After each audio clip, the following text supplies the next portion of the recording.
Si vous habitez au Gabon, vous avez déjà forcément, je dis bien forcément, consommé un des produits de la Sobraga.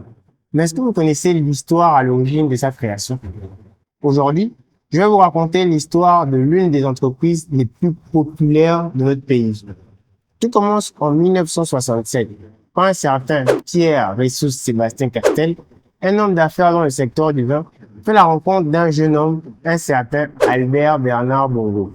Les deux hommes se lient très vite d'amitié, au point où Bongo décide de présenter son nouvel ami au président de l'époque, Léon Bar. Mais à l'époque, le jeune Bongo, qui n'a que 30 ans, a une préoccupation. Il faut savoir que dans les années 60, le Gabon dépend de son voisin, le Cameroun, pour tout ce qui concerne la boisson. Et ça, lui, il n'en veut plus. Les deux hommes décident alors de créer une brasserie nationale dans le but de ne plus dépendre de l'extérieur. Pour ce faire, ils trouvent un terrain, ils achètent le matériel, ils recrutent les employés. Bref, de fil en aiguille, j'ai même envie de dire de bouteille en bouteille, la Sobraga voit le jour. Et c'est un véritable succès. Grâce à ces produits emblématiques comme le Coca et sa bouteille incassable, le Fanta et sa bouteille aux motifs originaux, ou encore le Sprite.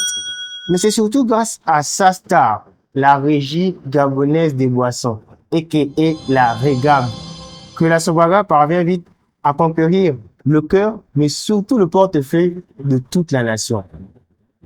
Fort de ce succès, Pierre Castel, lui, il se sent un peu à l'étroit. Il décide alors d'investir dans d'autres pays. Il se lance d'abord en République démocratique du Congo, ensuite en Centrafrique. Après, il enchaîne avec des pays comme la Côte d'Ivoire, le Sénégal, le Mali, le Cameroun. Bref, à partir de la Sobraga, Pierre Castel finit par s'établir dans plus de 23 pays africains. Pendant ce temps, la Sobraga, quant à elle, elle a bien grandi. Elle distribue désormais 38 marques, des marques d'eau comme la luxueuse Anza ou encore Akewa et également Aningo. Mais on trouve aussi des marques de boissons non alcoolisées comme les Gino, les Top ou encore les désormais World Cola. Bien sûr, on va continuer à distribuer des boissons alcoolisées, une large gamme. Mais s'il y a bien une chose qui n'a pas changé à la Sobraga, c'est le succès que rencontre la Régie gabonaise des boissons. En effet, selon le site de la Sobraga, chaque seconde, 5 régabs seraient consommés à travers le Gabon. D'ailleurs, même quand vous regardez cette vidéo, il y a certainement quelqu'un autour de vous qui a un verre de bière de régab à la main. L'histoire de la Sobraga, c'est en fait l'histoire de la rencontre entre deux grands hommes. Pour l'un, c'était le point de départ dans la gestion des questions géopolitiques de son pays.